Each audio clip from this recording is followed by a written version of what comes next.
విశాఖపట్నం నగరం ఒక్కసారిగా కూడా ఉలిక్కి పడింది. భారీ వర్షం పడలేదు, గంటల తరబడి వాన ముంచెత్తలేదు. బట్ కేవలం కొద్దిసేపు కురిసిన సుడిగాలి దుమారానికి వైజాగ్ వాసులు గజగజ వణికిపోయిన సిచ్యువేషన్స్ నెలకొన్నాయి. అక్కడ ఆకాశం మేఘావృతమై చిన్నపాటి తుంపర పడ్డమే ఆలస్యం. గాలుల తీవ్రతకు నగరంలో ఊహించని పరిణామాలే సంభవించాయి. క్షణాల్లో ఏం జరుగుతుందో తెలుసుకునే లోపే నగరంలో వాతావరణం ఒక్కసారిగా మారిపోయిన సిచ్యువేషన్ కనిపిస్తోంది. సీతమ్మధార ప్రధాన రహదారిపై ఉన్న ఒక భారీ వృక్షం ఈదురు గాలుల దాటికి ఒక్కసారిగా కూడా నేల కూలిపోయింది. సరిగ్గా అదే సమయంలో రోడ్డు పక్కన పార్క్ చేస్తున్న ఒక కారుపై ఈ చెట్టు పడడంతో ఆ వాహనం పూర్తిగా కూడా ధ్వంసమైపోయింది. ఈ హఠాత్ పరిణామంతో అక్కడే ఉన్న స్థానికులు ప్రాణభయంతో పరుగులు తీశారు. మరోవైపు నగరంలోని ప్రసిద్ధ రైల్వే స్టేడియంలో ఏర్పాటు చేసిన భారీ ఫ్లడ్ లైట్ టవర్ కూడా గాలుల దాటికి తాళలేక కుప్పకూలిపోయిన సిచ్యువేషన్స్ అక్కడ నెలకొన్నాయి. అదృష్టవశాత్తు ఈ రెండు ప్రమాదకర ఘటనలో ఎలాంటి ప్రాణ నష్టం జరగకపోవడంతో అందరూ కూడా ఒక్కసారిగా ఊపిరి పీల్చుకున్నారు. బట్ కేవలం స్వల్ప వర్షానికే ఇలాంటి ఘటనలు జరగడం ఇప్పుడు స్థానికులను కూడా తీవ్ర ఆందోళనకే గురి చేస్తూ ఉంది. వర్షాకాలం ఇంకా కొనసాగనున్న నేపథ్యంలో పాత వృక్షాలు, భారీ నిర్మాణాల వద్ద అప్రమత్తంగా ఉండాలని అధికారులు కూడా ప్రజలకు సూచిస్తూ ఉన్నారు. ఇక ఈ ఘటనకు సంబంధించిన మరిన్ని వివరాలు అందించేందుకు Visakha regional reporter Bharat live లో అందుబాటులో ఉన్నారు. భరత్, విశాఖలో ఈదురుగాలులు బీభత్సం సృష్టించింది. చెట్లు కూడా నేల కొరిగిన సిచ్యువేషన్ కనిపిస్తుంది. అంతగా పెద్దగా వర్షం పడలేదు, బట్ ఈదురుగాలులతో ఒక రకంగా వైజాగ్ ఒక క్షణం వణికిపోయిన సిచ్యువేషన్స్ అయితే అక్కడ నెలకొన్నట్లుగా తెలుస్తుంది. దీనికి సంబంధించిన అప్డేట్స్ అయితే వర్షానికి సంబంధించినంత వరకు కూడాను ఒక్కసారిగా మేఘరావృతం కావడం, ఉదయం నుంచి కూడా ఎడతెరిపి లేకుండా ఎండ పూర్తిగా కూడా విశాఖ వాసులను ఒక్కపోతకు గురి చేసినటువంటి పరిస్థితి. అయితే సాయంత్రం 3-4 ప్రాంతాల్లో ఒక్కసారిగా మేఘావృతం అవడంతో పాటుగా ఈదురుగాలులు పూర్తిగా కూడా సుడిగాలులు వీచినటువంటి పరిస్థితి.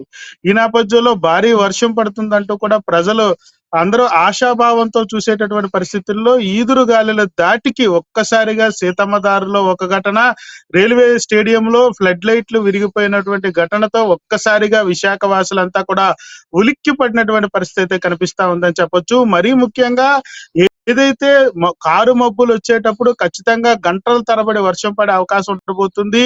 మొత్తం అంతా కూడా రోడ్లన్నీ కూడా జలమయం అయ్యేటటువంటి పరిస్థితి ఉంటుంది. ఎక్కడికక్కడ వాహనాలు నిలిచిపోయేటటువంటి పరిస్థితి ఉంటుందేమో అనే విధంగా కూడాను నిన్న వాతావరణ మార్పులు సంభవించినటువంటి సిచ్యువేషన్ కనిపించింది. అయితే ఒక్కసారిగా ఆకాశం అంతా కూడా మేఘావృతం అవ్వడం, దాంతో పాటుగా చీకటి అయిపోయేంత మేఘావృతం అయినటువంటి సిచ్యువేషన్, దాంతో పాటుగా ఒక్కసారిగా ఈదురుగాలులు సంభవించడంతో ఏదైతే సీతమ్మదారిలో పార్క్ చేసి ఉన్నటువంటి వాహనం పైన భారీ వృక్షం పడినటువంటి పరిస్థితి. మరొక ఘటన ఏదైతే అత్యంత రద్దీగా ఉండేటటువంటి రైల్వే స్టేడియం కు సంబంధించినంత వరకు స్టేడియంలో ఫ్లడ్ లైట్లు విరిగి పడినటువంటి సిచ్యువేషన్. ఈ రెండు ఘటనలతో పూర్తిగా విశాఖ వాసులందరూ కూడా విస్మయానికి గురైనటువంటి పరిస్థితి అయితే కనిపిస్తా ఉందని చెప్పొచ్చు. ఇది రెండు ఘటనలో కూడా ఎక్కడ ప్రాణహాని నష్టం లేనప్పటికీ కూడా ఆస్తి నష్టం సంభవించినటువంటి పరిస్థితి. అయితే ఈ నేపథ్యంలోనే ఋతుపవనాలు ప్రారంభం అయినటువంటి నేపథ్యం, ఇప్పటికే వర్షాభావ పరిస్థితులు తగ్గిపోతున్నటువంటి సిచ్యువేషన్ లో ఈదురుగాలుల దాటికి ఏవైతే ఫ్లడ్ లైట్లు గాని, చెట్లు గాని విరిగి పడుతున్నటువంటి నేపథ్యంలో జీవీఎంసీ ఏదైతే ఉందో గ్రేటర్ విశాఖ మున్సిపల్ కార్పొరేషన్ అధికారులు అయితే అప్రమత్తమైనటువంటి పరిస్థితి కనిపిస్తుంది. ఏదైతే పాత భవనాలు గాని, అదే విధంగా రోడ్డు పైన ఉండేటటువంటి హోర్డింగ్స్ కింద గాని, అదే విధంగా కూడాను పూర్తిగా కూడా ఎక్కడైతే చెట్లు ఉండేటటువంటి ప్రాంతాల్లో గాని ఎవరు కూడా అక్కడ ఉండొద్దు అంటూ కూడా అధికారులు హెచ్చరికలు జారీ చేసినటువంటి సిచ్యువేషన్ అయితే కనిపిస్తా ఉంది. మరీ ముఖ్యంగా రాబోయేటటువంటి వర్షాకాలానికి సంబంధించినంత వరకు, ఎందుకంటే ఋతుపవనాలు రాక దాంతో పాటుగానే వర్షాభావ పరిస్థితులు ఇప్పుడిప్పుడే మొదలవుతున్నటువంటి నేపథ్యంలో ప్రజలందరూ కూడా అప్రమత్తంగా ఉండే విధంగా కూడా అధికారులు హెచ్చరికలు జారీ చేసినటువంటి సిచ్యువేషన్ కనిపిస్తా ఉంది. దాంతో పాటుగానే జిల్లా కలెక్టర్ కూడా ఏదైతే పాత భవనాలు గాని, వృక్షాలు ఏవైతే విరిగిపడేటటువంటి ఆస్కారం, అంటే పాత వృక్షాలు కూడా నేల కొరిగిన సిచ్యువేషన్ నిన్నైతే మనకి కనిపించిన నేపథ్యంలో మరి ఏంటి, పాత వృక్షాలు ఏమైనా కొట్టేసే ప్రయత్నాలు ఏమైనా అధికారులు చేపడుతున్నారా అని అనుకోవచ్చు అని అనుకుంటారా? మనకి లక్కీగా ఇలాంటి ఘటన జరిగినా కూడా అక్కడ ఎటువంటి ప్రమాదం జరగలేదు కాబట్టి, ఎటువంటి ప్రాణహాని జరగలేదు కాబట్టి అందరూ కూడా ఒక్కసారిగా ఊపిరి పీల్చుకున్న situations. At the same time world hoardings ఏవైతే ఉన్నాయో అవన్నీ కూడా ఏమన్నా తీసేసే ప్రయత్నాలు ఏమన్నా జరుగుతున్నాయని అనుకోవచ్చు అంటారా? అక్కడ ఏంటి? ఖచ్చితంగా ఏదైతే వాహనదారులకు గాని, మరి ముఖ్యంగా పాదచారులకు కూడా ఏదైతే వాతావరణ మార్పులు సంభవిస్తున్నటువంటి పరిస్థితి. ఇప్పుడైనా సరే ఒక్కసారిగా మేఘావృతం అయ్యింది అనుకుంటే కారు మబ్బులు వచ్చేటప్పుడు, అంటే మాక్సిమం వచ్చేటటువంటి మబ్బులు చీకటిగా అయిపోయేటటువంటి పరిస్థితుల్లో ఖచ్చితంగా భారీ వర్షాభావ పరిస్థితులు ఉండేటటువంటి నేపథ్యం ఇప్పటివరకు చూస్తూ వచ్చాం. కానీ ఇది ఏదైతే విశాఖలో సంభవించినటువంటి ఘటనతో ఒక్కసారిగా అధికారులు కూడా అప్రమత్తమైనటువంటి సిచ్యువేషన్ అయితే కనిపిస్తా ఉంది.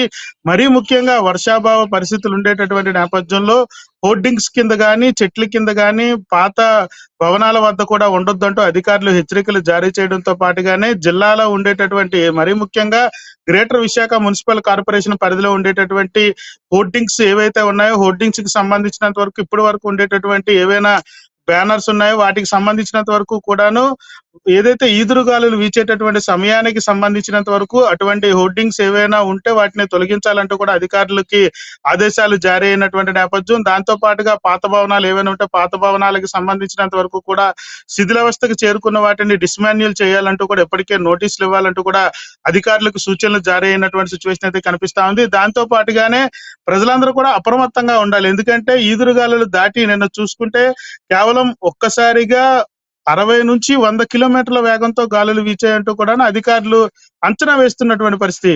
అది కూడా సుడిగాలిలా వచ్చేటటువంటి నేపథ్యం. ఎందుకంటే విశాఖలో ఉండేటటువంటి వాతావరణ పరిస్థితులు ఎప్పటికప్పుడు మారిపోయేటటువంటి సిచ్యువేషన్ ఉంటుంది. ఎందుకంటే ఒక్కసారిగా వేడి ఉండడం, తీవ్ర ఉక్కపోత ఉండేటటువంటి పరిస్థితి. కానీ సాయంకాల సమయం వచ్చేసరికి పూర్తిగా వర్షాభావ పరిస్థితి వచ్చేటటువంటి సిచ్యువేషన్ ఉంటుంది. ఒక్కసారిగా కారు మబ్బులు రావడంతో పాటుగా వర్షం పడే పరిస్థితులు చూస్తా వస్తున్నటువంటి నేపథ్యం. కాకపోతే దానికి అనుగుణంగానే ఈదురుగాలులు వస్తున్నటువంటి నేపథ్యంలో ఈదురుగాలులకి సంబంధించినంత వరకు కూడా విశాఖ సిటీలో సుడిగుండాలా తయారైనటువంటి సిచ్యువేషన్ అయితే కనిపిస్తుంది. ఎందుకంటే సిటీ అంతా చూడడానికి ప్లేన్ గా ఉన్నా మనము ఆకాశంలో నుంచి చూస్తే మాత్రం ఒక గిన్నెలో ఉండే విధంగా కూడా విశాఖ సిటీ ఉంటుంది. చుట్టూరు కూడా కొండల మధ్యన విశాఖ సిటీ ఉండేటటువంటి నేపథ్యంలో గాలులు వచ్చేటటువంటి పరిస్థితుల్లో అది మళ్ళీ తిరిగి అదే ప్రాంతంలో సుడిగుండంలా ఏర్పడేటటువంటి నేపథ్యం ఉంటుంది. ఈ నేపథ్యంలోనే ప్రజలు అప్రమత్తంగా ఉండాలి. ఖచ్చితంగా హోర్డింగ్స్ గానీ, చెట్ల కింద గానీ, దాంతో పాటు పాత భవనాల వద్ద కూడా వర్షాభావ పరిస్థితులు ఉండేటటువంటి సమయాల్లో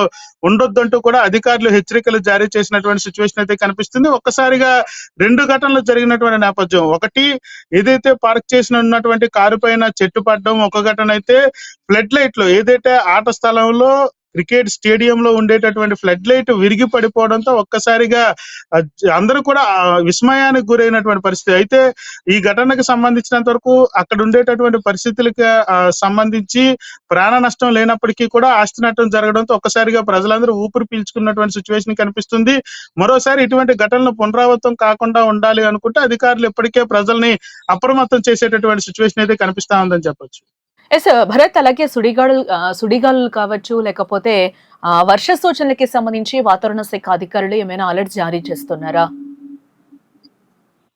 ఇప్పటికే బంగాళాఖాతంలో ఉపరితల ఆవర్తన ద్రోణి కొనసాగుతుంది. దీని ప్రభావంతో ఉత్తరాంధ్రతో పాటుగా రాయలసీమ, అదేవిధంగా మరొక తెలుగు రాష్ట్రంగా ఉండేటటువంటి తెలంగాణ రాష్ట్రాల్లో కూడా కొన్ని చోట్ల మోస్తరు నుంచి భారీ వర్షాలు పడే అవకాశం ఉందంటూ కూడా వాతావరణ శాఖ ఇప్పటికే హెచ్చరికలు జారీ చేయనటువంటి సిచ్యువేషన్. దాంతో పాటుగానే రానున్న 24 గంటల్లో కొన్ని ప్రాంతాల్లో చెదురుమదురుగా, మరికొన్ని ప్రాంతాల్లో భారీ వర్షాలు పడే అవకాశం ఉంటుందంటూ కూడా వాతావరణ శాఖ ఇప్పటికే అలర్ట్ జారీ అయినటువంటి సిచ్యువేషన్. దాంతో పాటుగానే తీరం వెంబడి గంటకి 60 నుంచి 80 కిలోమీటర్ల వేగంతో గాలులు వీచే అవకాశం ఉండబోతా ఉంది. దానికి అనుగుణంగా కూడా ప్రజలు అప్రమత్తంగా ఉండాలంటూ కూడా ఇప్పటికే హెచ్చరికలు జారీ చేసింది వాతావరణ శాఖ. అదే విధంగా సముద్రం అల్లకల్లోలంగా ఉండేటటువంటి పరిస్థితి ఉన్నటువంటి నేపథ్యంలో ఏదైతే శ్రీకాకుళం నుంచి కానీ ఇటు విశాఖపట్నం పోర్టులకు సంబంధించినంత వరకు కూడాను మత్స్యకారులు వేటకు వెళ్ళొద్దంటూ కూడా ఇప్పటికే ఆదేశాలు జారీ అయినటువంటి సిచ్యువేషన్. అదే విధంగా కూడాను వ్యవసాయం చేసేటటువంటి వాళ్ళు కానీ, మరి ముఖ్యంగా రోడ్డు పైన ఎవరైతే ప్రయాణికులు ఉంటారో దాంతో పాటుగా పాదచారులందరూ కూడా వర్షం పడేటటువంటి పరిస్థితుల్లో, లేదనుకుంటే వర్షాభావ పరిస్థితులు సంభవించేటప్పుడైనా ఉరుములతో కూడినటువంటి జల్లులు పడే అవకాశం ఉన్నటువంటి పరిస్థితుల్లో, ఉరుములు పడేటటువంటి సందర్భం ఉన్నటువంటి నేపథ్యంలో పాత భవనాల వద్ద కానీ, అదే విధంగా చెట్ల కింద, హోర్డింగ్స్ కింద ఉండొద్దంటూ కూడా ఇప్పటికే ఆంధ్రప్రదేశ్ విపత్తు నిర్వహణ అధికారులతో పాటుగా వాతావరణ శాఖ అధికారులు, అదే విధంగా జీవీఎంసీ అధికారులు కూడా ఇప్పటికే అలర్ట్ జారీ అయినటువంటి సిచ్యువేషన్ అయితే కనిపిస్తా ఉంది. Right Bharat, thanks for the update.